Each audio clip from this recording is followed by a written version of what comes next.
Welcome, fellow YouTubers, to another video review. This time, another activity tracker. Up on the block is the Misfit Shine Fitness and Sleep Monitor. Now, I've been wearing this for about a week now, and actually I got it just before, literally like a day or two before, they brought out the new plastic version. I'm not going to include that in my review. I'm going to pretend that this is the only one they offer, but they do make a plastic version about half the price. That said, like I said, I've been wearing it for about a week now, and I have it on me as I talk, and it is on my wrist. I've kind of been going back and forth between wearing it on the wrist and wearing it on my pants, but let me just kind of show you what comes with it. So I'll take it off real quick. The Misfit Shine is, in all reality, a little button, about the size of a quarter, obviously thicker. But this little guy tracks steps, stuff like that. It also knows when you're not moving, and thus can track sleep. And it knows your kind of movement, things like that. So all those accelerometers and everything, that kind of know everything like that. The nice thing is it can be worn in a whole bunch of different locations on your body. It has the ability that you can actually tell the time, and I'll kind of go through that here in a minute. But basically, it has a indented ring all the way around it, and that's how all of the different straps and everything hold onto it. So you can see there's a section right here that the rubber ring from my wristband goes in there, and they let you know here on the back, that little black dot there, if you can see, if I can get there, that little black thing there, it says actually, it says the number 12 on it, which means it's the 12 o'clock position. And that's basically only for if you're actually using the clock function. If you're actually going to want to be able to tell time, that way 12 o'clock is in the same location every time. That said, they also include, as this band is actually included with the actual Misfit Shine.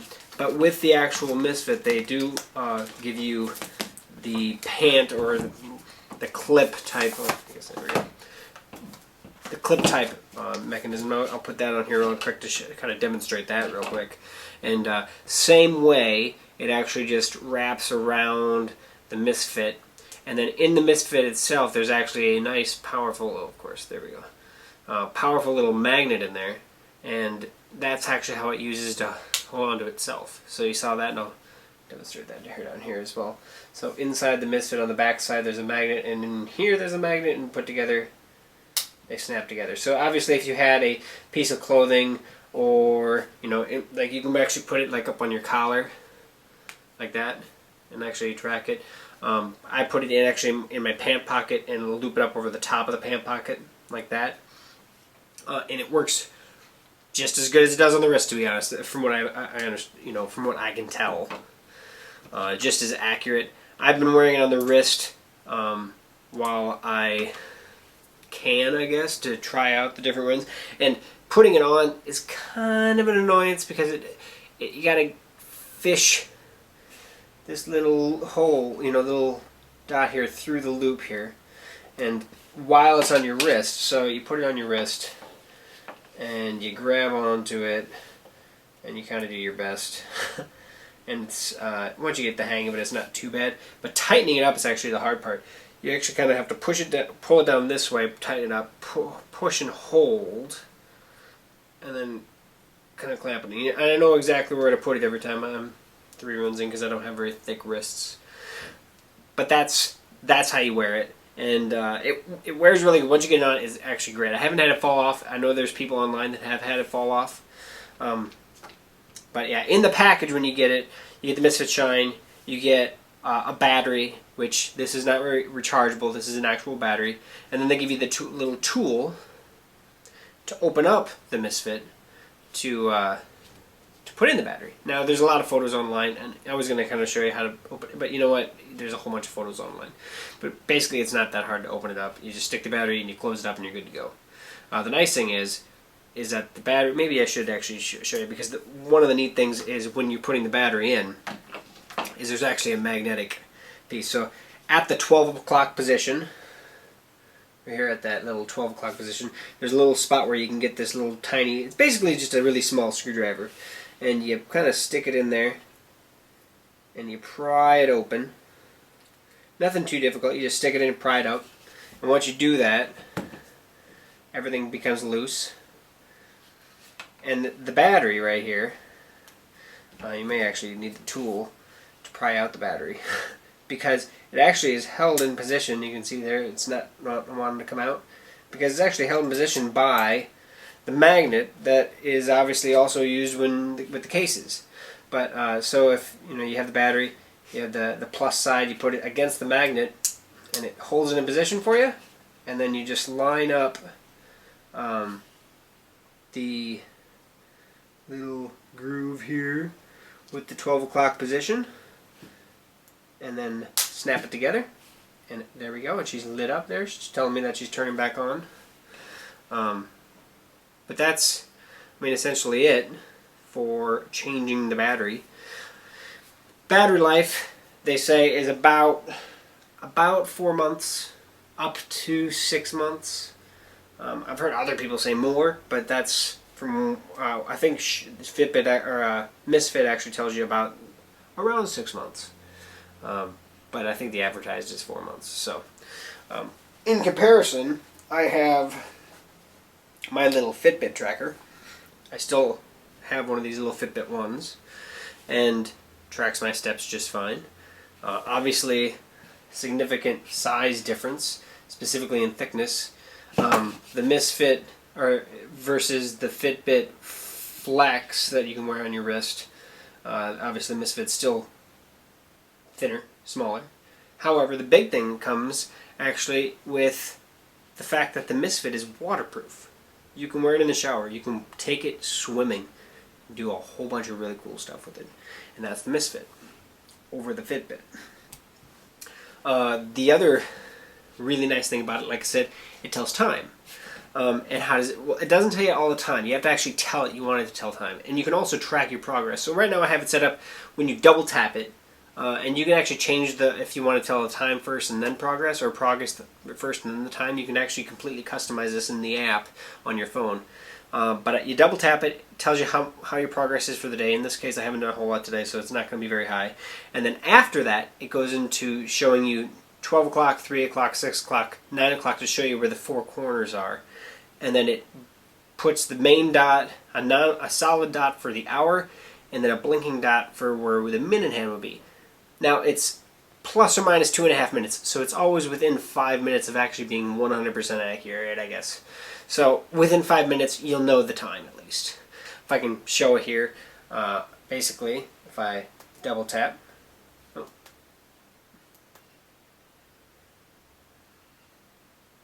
so now it's 3:30. So it told me, how well I'm doing today, and then it shows the time. And like I said, it's decently accurate. I've used it actually more times than I would like to say that I've used it, but I have used it. So that is a nice, useful little feature of it. The Fitbit Force, Fitbit Force. I think that was the one that had the display on it that got all sorts of recalls. That was nice because it actually had the time on it. You can put the time on it, but this is pretty nice. The beautiful thing about the Misfit is the fact that it's waterproof, the fact that you can track not only how you walk, but it automatically tracks your sleeping as well. So there's no pushing and holding a button or telling it, hey, I'm going to sleep, even though you're technically not really asleep yet. So I find that feature really, really handy. People have also found that it tells you that you're sleeping even when you're sitting on the couch for a very long period of time not doing anything.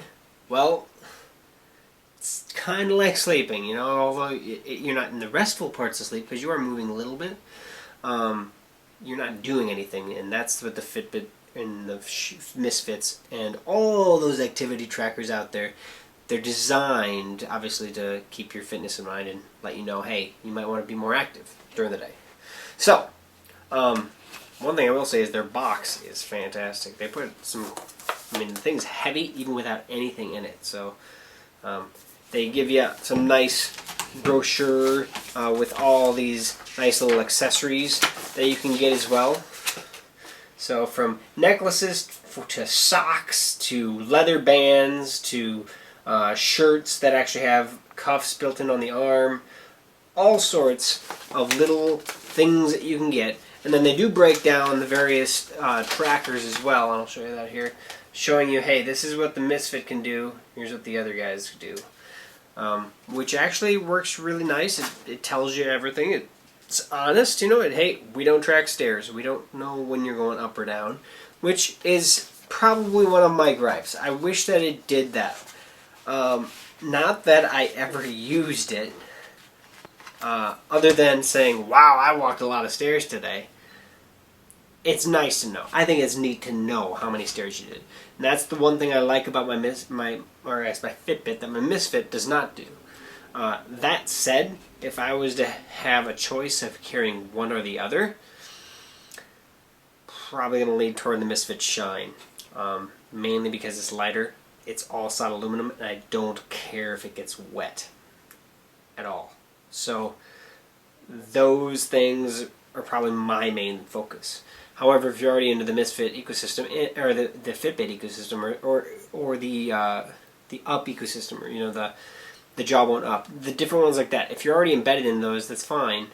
And the Misfit, the app doesn't have an online tracker as well, so you can't go to the website and see your stuff. That's probably another one of those downsides to me, and I'm hoping that they actually integrate better into other areas. But for now, and this is just on the product itself, I really like the product. Let me show you one other thing, and that's syncing. Because syncing between the Misfit and your phone and the app on the phone is a little bit different. Because it's not just wear it on your body and go. How they advertise it is place the Misfit on the screen of your phone and then tap. And yes, you can do that. Because it is actually using Bluetooth low energy. So it's the really, you know, the Bluetooth that's good within about, I don't know, a foot, not very far. You can't be very far away, but you can keep it on your wrist. You don't have to do that. So I have my, and I'll go over here, I have my Misfit app open, and if I go over to the thing here where I can actually do my sync, I can just tap, which says right here, tap to sync, and tap it, and then you'll eventually actually see my Misfit actually, there we go, it's starting glowing and going around, telling me, hey, there we go, I'm all synced up. I noticed I didn't take it off. I didn't have to take it off. I don't ever have to actually set it on the screen. As long as you're within a pretty close distance to the phone, that Bluetooth will actually find it. It's not long range Bluetooth or anything, so it's just, you have to be pretty close. But other things with the app, and I'll go through with the app real quick because I'm not trying to do the review on the app itself. But they do everything in points. My goal of 600 points is the base. I have never actually changed it since I got it. But you can tap on it and it'll actually tell you, here's how many steps, here's how many calories, here's how many miles. Same thing is you can actually look at days prior. So obviously I've had some good days and also some not so good days. And then of course depending on if I wore it all day, which I have been pretty accurate on that, but some days I don't do as much as others. Lately, this last week specifically. But you can also go into your sleep patterns, which it automatically tracks. So last night I got almost 7.5 hours of sleep, which is awesome. Other nights I actually had, well, here you go. Here's the Friday of the iPhone event that I didn't get any sleep. So obviously it tracked that just fine because I didn't sleep at all. I was at the, on site there waiting for the phone. So, but you can obviously see tracking sleep, tracking your fitness. All works really good. Actually, I was expecting to sync it and be like, haha, see, I didn't sleep at all that day. I was just sitting out front of the iPhone event in my chair waiting, but it didn't track any sleep because I didn't sleep. So I was actually surprised and impressed that it actually found that. So also with weight, you can actually track that manually because they don't have a scale. Kind of wish that they would actually integrate with some of the other scales in the market. Fitbit offers a scale, Withings offers a scale, and there's a couple others out there as well. iHealth I think has one as well, and maybe that's in the future. So, but overall, I have great things to say about it. I enjoy it. It's actually really lightweight. It's comfortable to wear. But when I start working more outside again, it'll be going back into my pant pockets because I don't want to destroy it. So, with that said, if you have any additional comments to make, that's what that below is. Secondly, subscribe above. Let me know. Contact me through YouTube. If you have any other future recommendations for products for me to review, try to get my hands on, I will gladly do it. With that said, if you have a product review that you'd love me to do, hey, doesn't hurt to contact me because I'm open to and ready for anything. So I have several more on the way. Hopefully I can get them out, but appreciate you watching. Thanks again, and we'll see you next time.